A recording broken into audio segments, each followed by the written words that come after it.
The first time I saw Elvis, I thought he was a dream, but he was real and he was staring right at me. It was the summer of 1956, and I was just a teenager in Shreveport, Louisiana. I was at the Louisiana Hayride, the biggest night of my life, and I was standing in the back of the crowd, trying to catch a glimpse of the stage. Everyone was buzzing, and you could feel the electricity in the air. Elvis Presley was about to take the stage, and the entire world seemed to stop. But before he even stepped out, I felt his eyes on me. I turned around, and there he was, standing in the wings watching me. I was wearing my tight white sheath dress with silver sparkles and white fur at the cuffs. I wanted to impress him, and it worked. He stared at me hungrily, and I felt my heart race. For a moment, it was like we were the only two people in the room. The next thing I knew, Cliff Gleaves, one of Elvis's friends, was tapping me on the shoulder. "Elvis wants you to come back to the hotel," he said, his eyes twinkling with a mischievous grin. I was nervous, but I couldn't resist. I followed Cliff to the Captain Shreve Hotel, my mind racing with a mix of excitement and fear. We got to the room, and he told me to wait. I stood there, staring at the bed, my heart pounding. After what felt like an eternity, the door opened and Elvis walked in. He was even more handsome up close, with his slicked back hair and those intense blue eyes. "Hey, Kay," he said, his voice smooth and soothing. "You looked beautiful out there." I didn't know what to say. I was a virgin, and this was all so new to me. I wanted to stay, but I was scared. I thought, I can't go through with this. I'm not this kind of girl. I'm a virgin. This is like something in a bad movie. But before I could make a move, Elvis stepped closer. He didn't say anything, but his presence was overwhelming. I felt a mix of desire and fear, and I didn't know what to do. I looked into his eyes, and for a moment I forgot about everything else. The room was quiet, and the only sound was the beat of my heart. I was standing there, frozen, when the phone rang. Elvis picked it up, and I could hear a woman's voice on the other end. It was Gladys, his mother, and she sounded worried. "Elvis, honey, you need to come home. We have a lot to talk about." Elvis's expression changed, and he looked at me with a mix of regret and apology. "I gotta go, Kay," he said. "Maybe we can talk later." I nodded, feeling a mix of relief and disappointment. As I left the room, I couldn't help but wonder what might have been. But I knew one thing for sure. My life would never be the same after that night. That was just the beginning. The next few months would be a roller coaster of emotions as I got to know the real Elvis, the one behind the fame and the fame-hungry crowds. But that night, standing in his hotel room, was the moment that changed everything. I got up and walked out into the hall. Elvis's guys were hanging out in front of another room. I stuck my head in to see Elvis on the phone.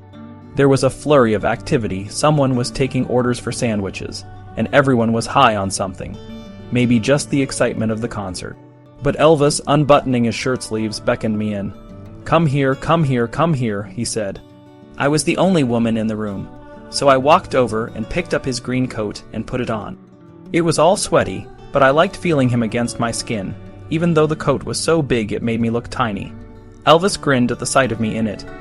"You look good in that," he said. "Do you want a sandwich?" "No, thanks." "Okay," he said, looking around the room.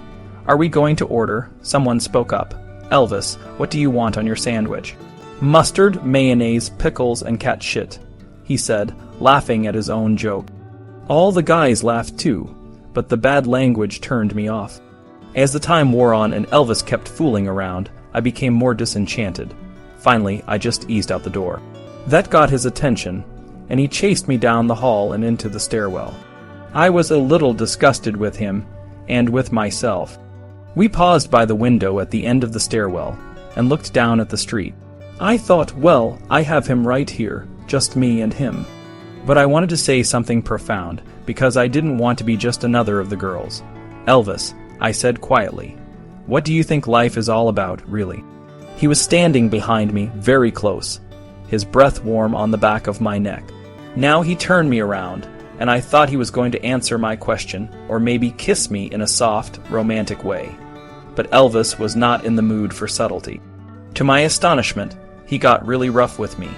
He grabbed me and kissed me so long and hard I thought I was going to suffocate. He wouldn't get off my lips. Then he threw me against the wall and started grinding his pelvis, pushing on me really heavy.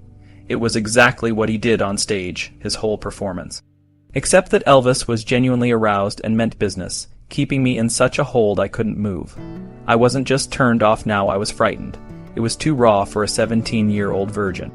I was not old enough for what he had in mind, and it really disappointed me because I wanted moonlight and roses. It was one of the biggest letdowns of my life. I didn't push him away, though, and soon someone started screaming, "Where's Elvis? Where's Elvis?" Whenever Elvis's guys got separated from him, it was like they lost their dancing bear. They all went nuts. But the emergency was only that the sandwiches had arrived, and Elvis coaxed me back to the room. I stayed for a few minutes, but my stomach hurt and my head was swimming, and then I just slipped out and went downstairs and got a cab. I felt a little bit powerful as I walked out of that hotel. I'd passed some girls, floozy little things, in the hall, and I presumed they'd been set up like I was. I thought, I'm not one of you. He'll remember me for not doing it. Because they were flinging their bodies at him en masse. It was just crazy, a mob scene. It had been even wilder at the show. Frank Page remembered they tried to protect Elvis by erecting a fence in front of the stage and setting the chairs back 40 feet. But the girls, nearly 10,000 of them, picked up the chairs and ran to the edge of the stage. Afterward, to get him out of the Coliseum unharmed, the colonel sent a decoy out one door while Elvis escaped through another. The swarm followed the wrong boy. Page, thoroughly shaken, had never witnessed pandemonium like that and hoped he wouldn't again. 10,000 girls, screaming at the tops of their lungs, made noise enough to peel paint. Nobody could tell if Elvis was really singing or if the band was playing, but nobody seemed to care. The waves of screams washed through the Coliseum like an angry ocean. At the end, Hoss Logan, standing there in his sheriff's gear, a pair of real six guns in his big western holster, would utter the now famous phrase, "Elvis has left the building." Barbara Hearn sometimes stood inside the Audubon Drive house, looking out the window at all the fans. I'd wonder why am I on this side of the glass. It was a bit daunting at times, and it was becoming more so, and not just because of the fame. Sometimes she thought she didn't really know Elvis. He'd called her one night, saying he'd been over to one of the West Memphis clubs to listen to music, and somehow met a boy she'd dated in high school. She hadn't seen the guy since graduation day, but Elvis went off about what all he was going to do to him if he ever saw him again. He treated Barbara like she'd committed a crime for ever having known the kid. Where did he get off thinking like that, when he had so many girlfriends that the newspaper ran rows of pictures? She tried not to think about it because Christmas was almost on them, and she wanted them to have a nice holiday. No, an extra nice holiday. And she wanted her gifts to be special, too, even though she didn't have much money. One day they were out riding on his motorcycle, and he pulled into a used car lot and bought her a yellow Buick convertible to get back and forth to Memphis State. She didn't have the nerve to tell him, but it broke down all the time, and it just nickel and dimed her to death. She thought a gold lame vest would be an appropriate Christmas gift, and she knew that he could wear it on stage. So she went down to the seconds department at Goldsmith's, where they sold remnants of material, and she bought the gold lame and 3 gold initials and some black taffeta for the lining, and asked her girlfriend's mother to make it for her. She wasn't sure what to get Gladys and Vernon, but she finally settled on a large, ornate gold Bible with color illustrations. It was out of her price range, really, but she splurged because Elvis had had such a remarkable year, and it was truly a Christmas to celebrate. June Juanico had been thinking about Christmas, too, though she hadn't actually seen Elvis since her strained visit in October. It was getting late in the year now, and neither of them had said anything about whether they would spend the holiday in Memphis or Biloxi. But surely he would call about it any day now, because they were practically engaged, even though she'd never accepted that ring he'd tried to give her. The only thing that worried her was that he was so jealous of all of her friends, wanting to keep me right next to him, with his arm around me and show people that I belonged to him, and all this kind of crap. It had a smothering effect. But on Christmas Day, neither Barbara nor June sat at Gladys's holiday table. For the most glorious day of his most magnificent year, Elvis chose Dottie Harmony to be at his side. He hadn't even known her 2 months. When June found out, she hit the ceiling. Elvis tried to calm her. It was the Colonel's idea, baby, honest, for the publicity. He said it was good for my career. She knew that Parker did want him linked with actresses and dancers, and Elvis did like legs that went on for days. But you don't invite a showgirl to spend Christmas at your house. That was it for her. If he cared for me, how could he expect me to swallow all these other women in his life? I was going to be his one and only, or I wasn't going to be anything. And now Elvis was saying he couldn't get married, not even after 3 years. He wouldn't dare do that to the Colonel.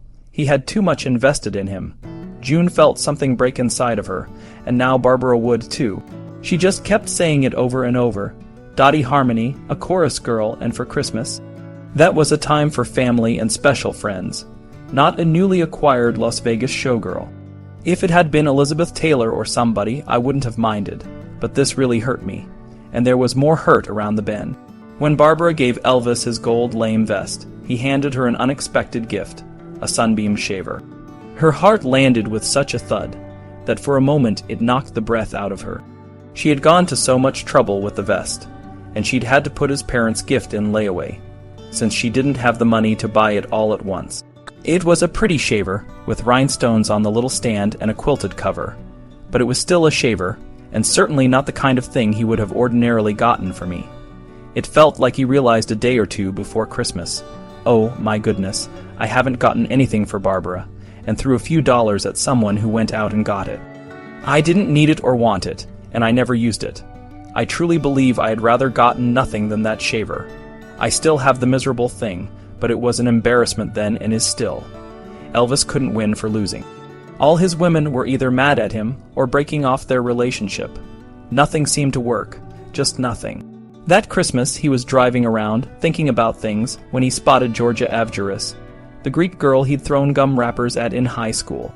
She was window shopping, and he pulled the big Cadillac up next to the curb and got out to greet her. He was so glad to see her, and no, he hadn't heard she'd gotten married last year. But wow, she looked great, and he hoped she was happy. He'd made a few records since he last saw her. Would she like to have some? He had them in the car. "Gee, Elvis," she said. "Thanks, but no thanks. I don't have a record player." At the start of 1957, Elvis found himself in a constant grip of anxiety.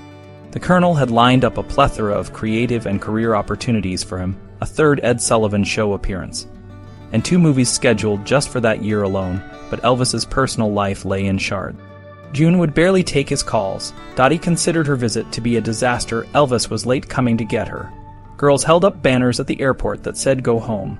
Dottie Harmony and the Presleys read this big gold Bible every single night, and Barbara was upset about, well, maybe a lot of things. She obviously hadn't liked her shaver, but then that's what Dottie got her, going down the list of female gifts that Gladys gave them when they went shopping. Elvis had never meant the gift to be cold. In fact, he had extended himself for her with Hal Cantor on Audubon Drive. Knowing that Barbara had an interest in acting, and building on the conceit that the film was essentially his own story, Elvis had asked the director if Barbara might play his girlfriend. He wanted them to meet. He told Hal and thought she would be good in the part. But Cantor thought otherwise, telling Elvis she was lovely to look at but horrible to hear. He said I had the worst voice he had ever heard. Barbara reports, "I just assumed the Colonel, who was very rude to me, did not want me around, that the thought of me working with his boy every day curdled his blood. But it was very sweet and naive of Elvis to see if it could be done." To make it up to her, Elvis would wear Barbara's gold lame vest with one of Natalie's shirts on the Ed Sullivan Show on January 6th. He hadn't prepared her for it, so it was a wonderful surprise. I said, "There he is on Ed Sullivan, coast-to-coast television, and he's got on my little $5 vest. I just loved it." At the network's request, Elvis sang a gospel number, "Peace in the Valley," along with a version of "Don't Be Cruel," that was heavily influenced by rhythm and blues great Jackie Wilson, whose live show Elvis watched obsessively in Las Vegas.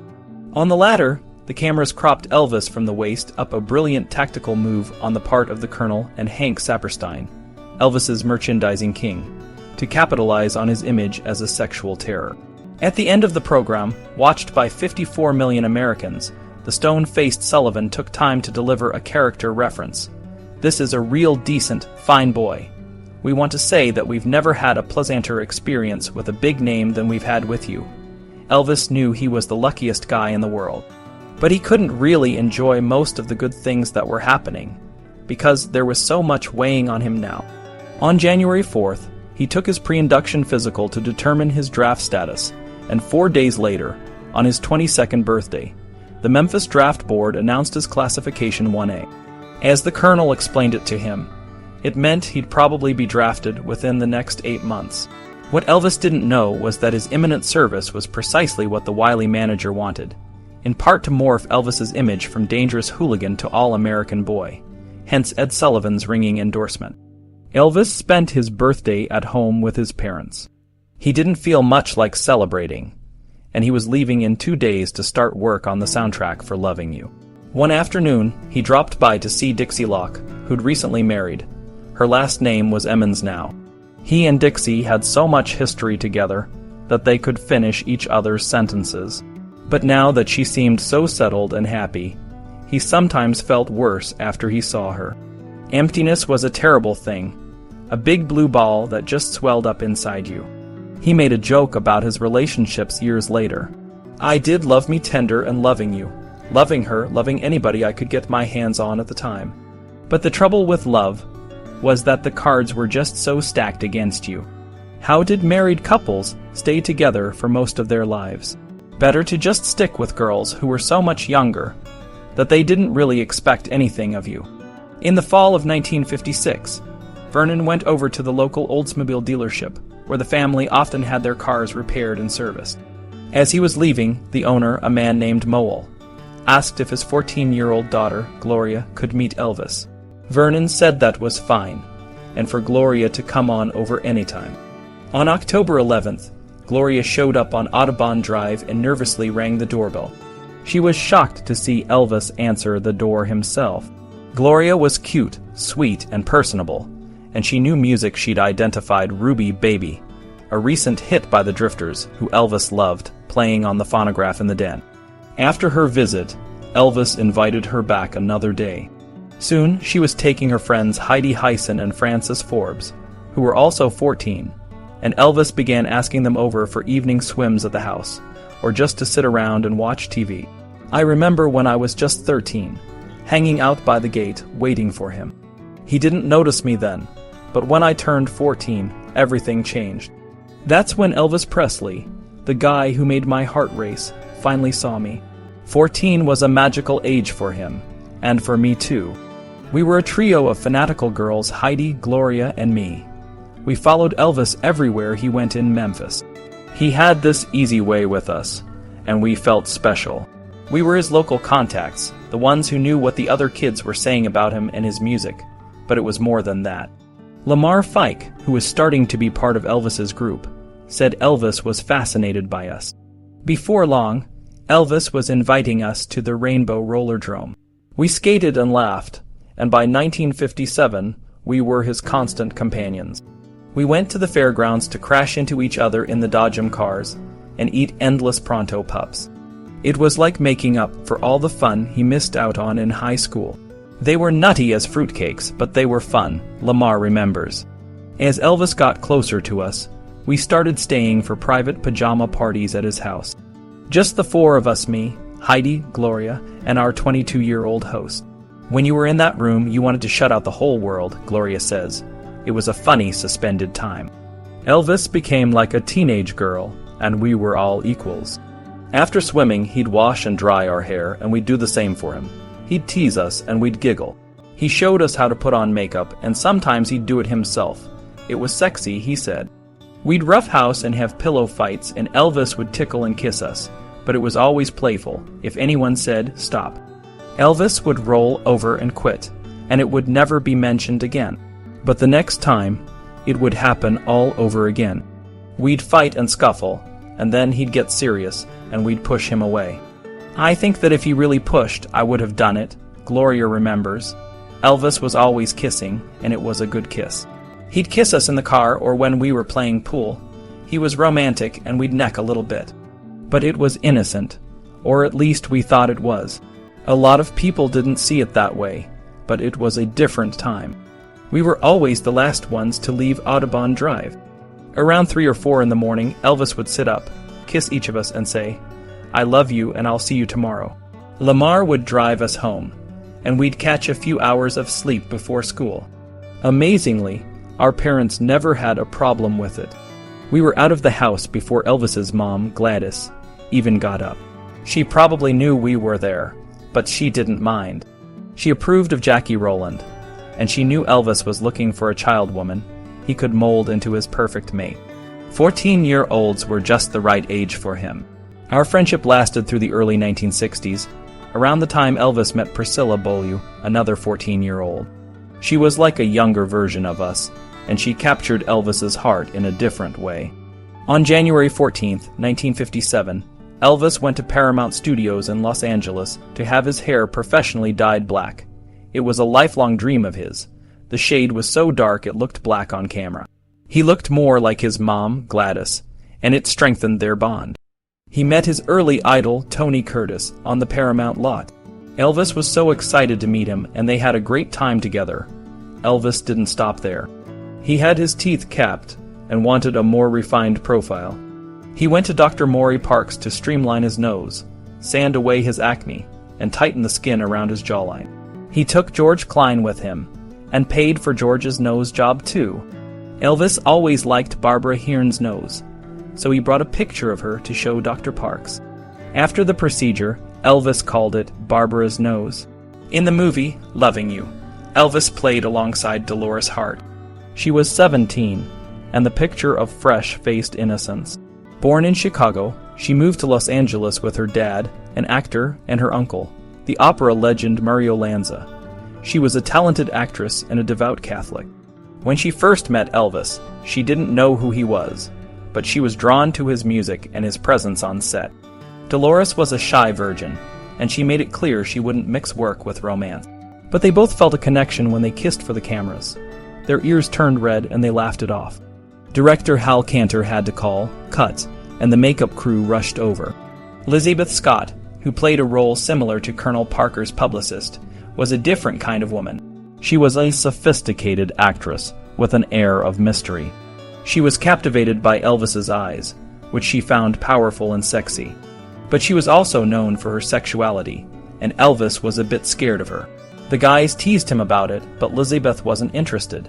She knew they were just trying to set them up. Elvis worked with many gay actors and dancers in Hollywood, and sometimes they would grope him. He didn't like it, but he didn't get angry either. He just chuckled, but one visit stood out. When Elvis first went to Hollywood, he met Little Richard, a fellow Southerner and rock and roll legend. They seemed like twins, both with high pompadours and makeup, both blending gospel and rhythm and blues. Elvis was in awe of Little Richard, and they had a great time together. Elvis was a complex person, and his relationships with us and others were part of his journey. We were just a small part of his life, but for us, those moments were unforgettable. I remember the day we moved into Graceland. It was like a dream come true. Me, my mom, and Dad, we stood there, looking at this huge house with its tall trees and all the land around it. It was like something out of a movie. I couldn't believe we were actually going to live there. I had always wanted to give my mom and Dad a nice place to live, and now at 22 I could do it. The first thing I did was go to the piano and play some rock and roll. I wanted to make the house feel like home. My mom and Dad were so happy, but I could see the worry in my dad's eyes. He was always thinking about what might happen if my career didn't last. I tried to reassure him, but I knew he was right. The music business was unpredictable. We needed to furnish the house, and it was a big job. My mom didn't know where to start, so we asked a decorator named George Golden to help us. He had these trucks driving around Memphis with miniature rooms on them, and he was excited to work on Graceland. It was a big deal, and everyone in town wanted to be a part of it. While we were settling in, I was still trying to figure out my life in Hollywood. The Colonel, my manager, didn't want me mixing with too many people. He thought it was better for my image to keep me secluded at the Beverly Wilshire Hotel, but I wanted to see the town and meet new people. I even tried to go to a party with a young actress named Valerie Allen, but it didn't go well. Someone at the party said something mean about me, and I just left. I didn't want to stay if people were going to treat me that way. There were a lot of girls interested in me, and it was hard to know who to trust. I met a woman named Jean Carmen, who was a bit older and had a wild side. She was friends with some famous people, and we had a good time together. But the Colonel was always worried about my reputation. He didn't want any photos of me that might cause problems with my movie contracts. Around this time, my mom was in the hospital for a few weeks. She was having some health issues and it was really worrying me. I couldn't stop thinking about her. I even brought her some of her favorite things to make her feel better. When she came home, we all went to Hollywood, and she and Dad even got to be extras in one of my movies. I'll never forget how happy she looked, clapping along to the music. But after she passed away, I couldn't watch that movie anymore. Back in Memphis, we were still dealing with the neighbors on Audubon Drive. They didn't like all the fans and the noise, and they tried to get us to move. It was a relief to find Graceland. It was the perfect place for us, and we couldn't wait to move in. I was so excited to show it to my friends and family. I even sent a telegram to June, asking her to meet me in New Orleans. I wanted to surprise her with Graceland. But when I saw her, she had a surprise for me too. She told me she was engaged to someone else. It hit me hard, but I tried to be strong.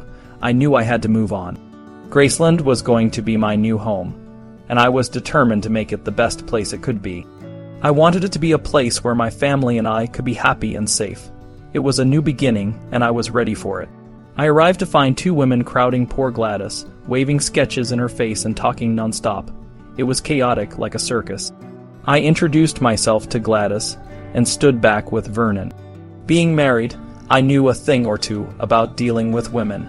I could see that Gladys was shy, a country girl who didn't like being in tight spaces. With the other decorators still buzzing around, I started talking in a way that felt familiar to her, using words like ain't and talking about decor. Gladys had had enough. She waved her hands and shouted, "Get away and leave me alone. Mr. Golden's gonna do our work." The family wouldn't move in for another 6 months, and they gave me free rein to decorate however I wanted. I transformed Graceland from its dull, run-down state with bright colors and a mix of styles, from mid-century suburban to classic elegance. I added fancy molding to the first-floor cornices and spruced up the dining and living rooms with chandeliers, gold on white trim, and swag draperies. I also suggested the Presleys put up a temporary fence and hire guards to keep fans at bay. Elvis picked out the famous music gates, which would be installed in April. But he wasn't around much for the renovation. He was busy preparing for a big tour and getting ready to film Jailhouse Rock with MGM. When he was home, you knew it. Once, he borrowed one of my delivery trucks, pulled a hat low over his face to slip past the fans, and then took off the hat, bowed to the girls, and said, "Thank you, ladies." They went wild. As I worked on Graceland, Elvis told me it was the most beautiful house I've ever seen. He was so excited that he wanted to show it to someone, so he took Barbara Hearn to see it. She remembered how sparsely the family had lived before, and was amazed at how lovely and tasteful Graceland was. But she found Gladys worn out by all the activity. Gladys was overwhelmed by my constant calls, asking her about every little detail. She'd often have Barbara answer the phone saying, "If it's Mr. Golden, I'm not home." She cared, but she just wanted me to get on with it. Barbara's romance with Elvis had ended. They went from friends to sweethearts and back to friends. With Elvis always on the road and their schedules clashing, their relationship faded. She valued loyalty and trustworthiness, and when things cooled down, she moved on with her life. Elvis, too, moved on. One day, while on a road trip home from Los Angeles, he stopped in El Paso and called Deborah Paget, asking her to marry him. She told him it was impossible because of his parents. "I know it's your mother and father," he said, "and if it takes 20 years, I'll get them to like me." But she knew it was hopeless. Her parents would never approve, and the relationship was doomed. Gladys's sister Lillian once noted that Gladys's unhappiness made Elvis sad too. Despite the new house, Gladys felt isolated at Graceland. She'd tell Vernon, "I wish you could pray with me," and Vernon would respond, "I wish Elvis would come home." They were lonely, and even Minnie-Me, their neighbor, couldn't fully fill the void. So Vernon invited his father, Jesse, and his wife Vera to visit. The visit was awkward for Vera, with Minnie-Me in the house, but they all adjusted. Jesse was overwhelmed by the grandeur of Graceland. That night, he and Vera sat on opposite sides of the king-size bed, and Jesse joked, "How's the weather over there?" On March 27, 1957, Elvis left Memphis for Chicago with his cousin Gene, Arthur Hooten, and George Klein. Before starting Jailhouse Rock, he would do a brief tour, including a swing into Canada. In Chicago, he wore a $2,500 gold leaf tuxedo made by Nudie Cohen, a famous tailor known for his elaborate stage costumes.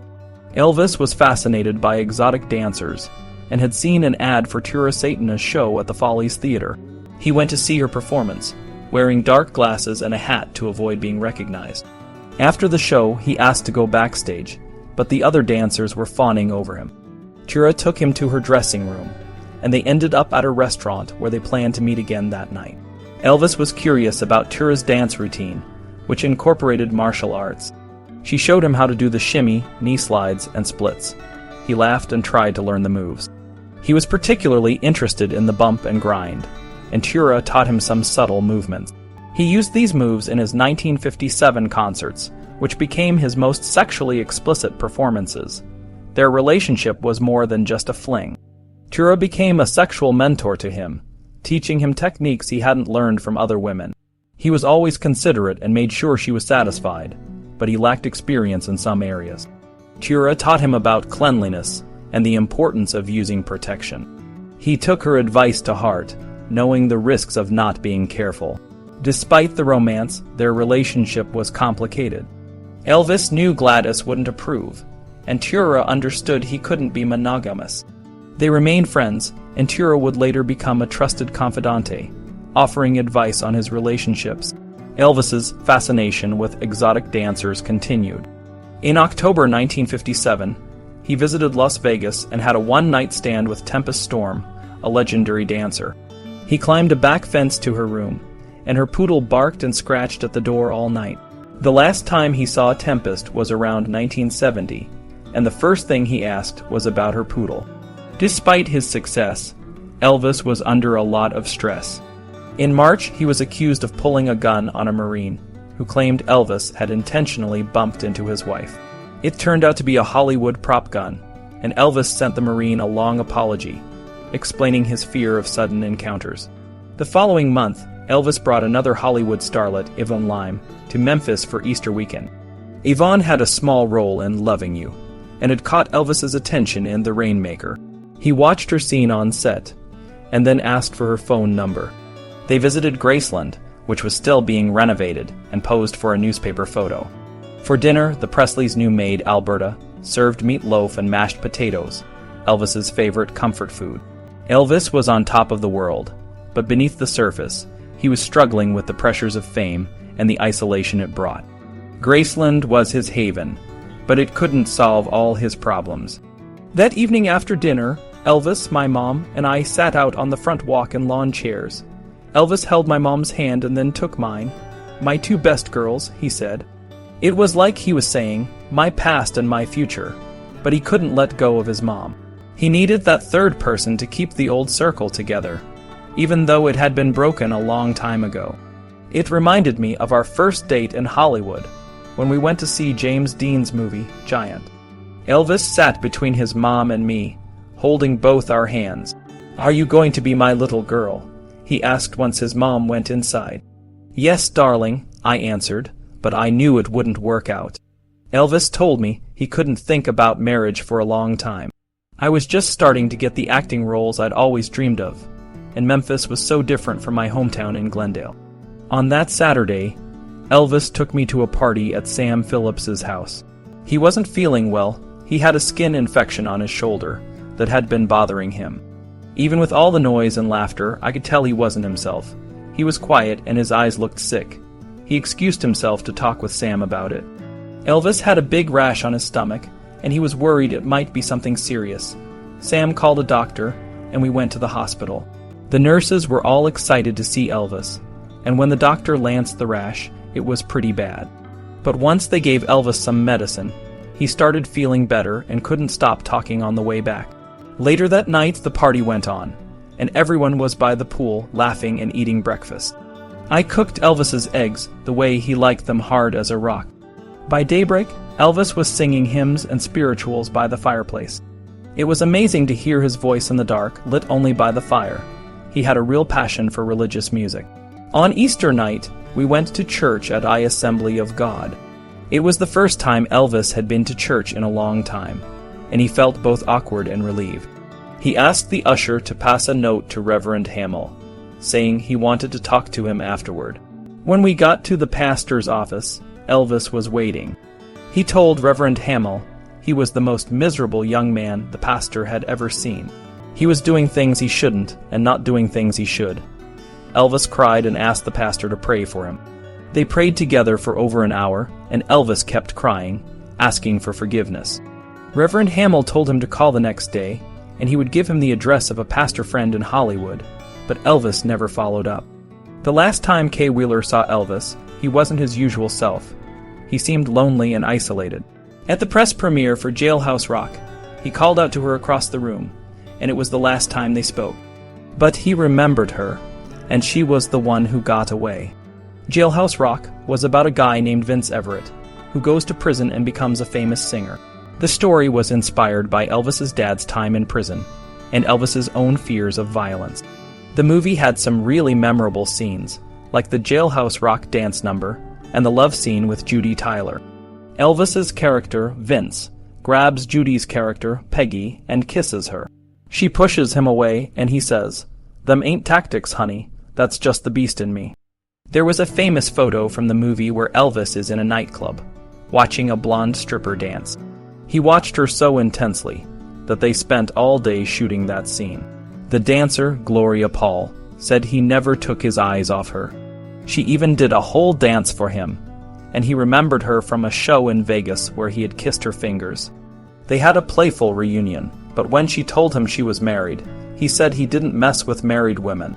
He invited her to lunch, and they held hands the whole time. He was sweet and boyish. One night, Byron Raphael, a friend of Elvis's, brought his new wife, Carolyn, to one of Elvis's parties. Elvis found her attractive and asked Byron to find him more girls like her. Byron started bringing young girls to Elvis, especially brunettes with pretty eyes and round behinds.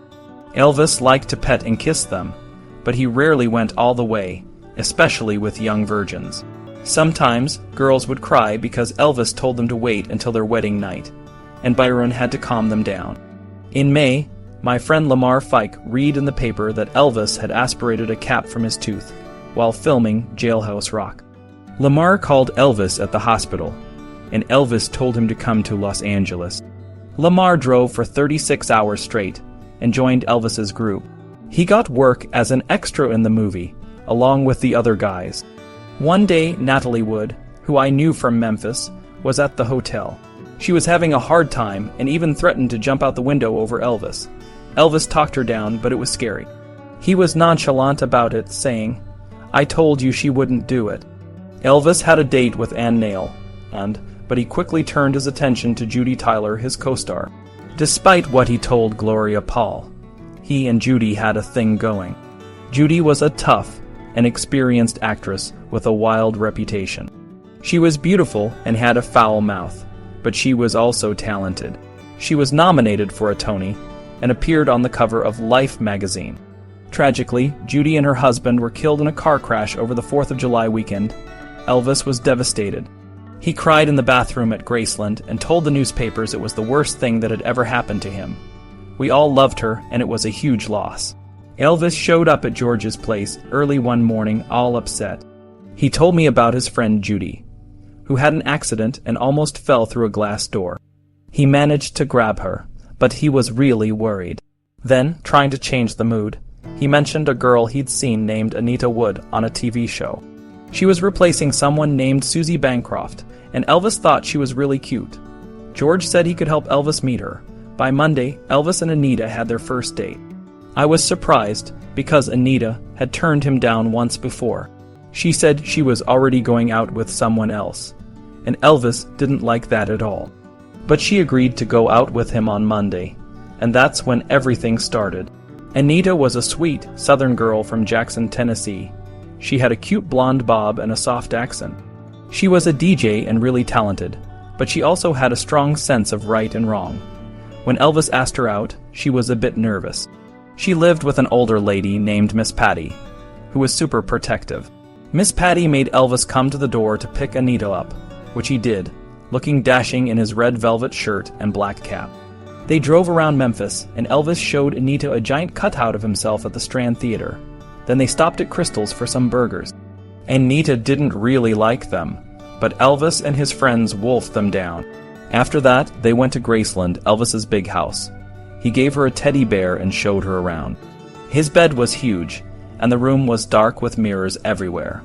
Things got a bit intense, but Anita wasn't ready for that, so she asked to go home. Elvis was persistent, though.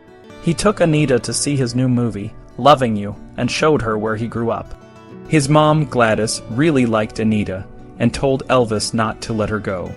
Elvis started calling her Little and Lil Bit, and he was falling in love with her.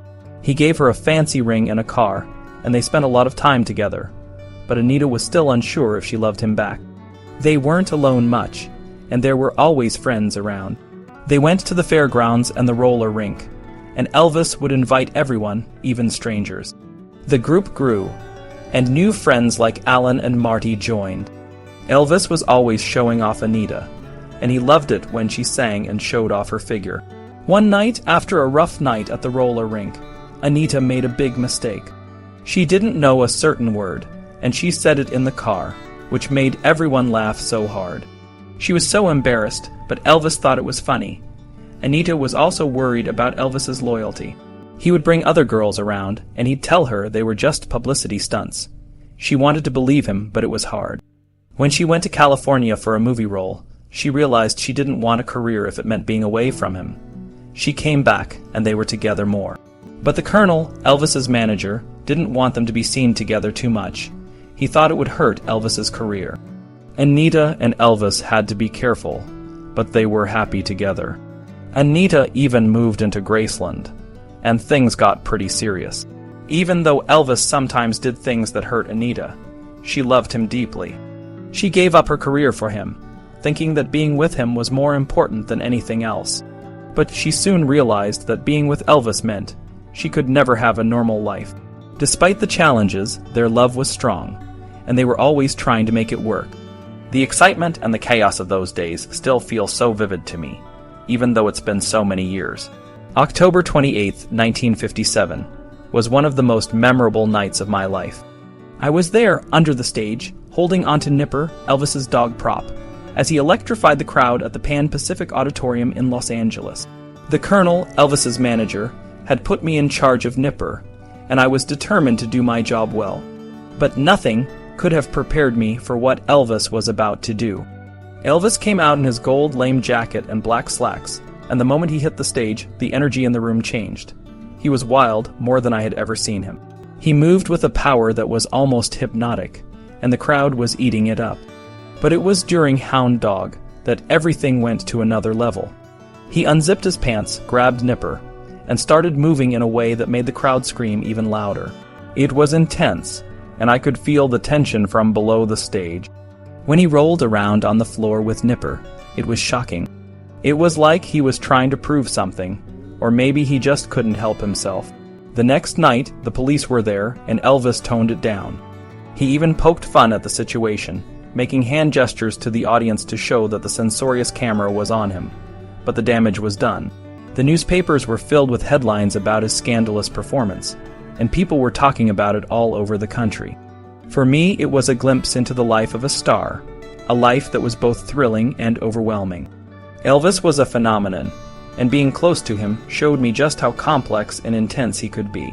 But there were other moments, too, that stuck with me.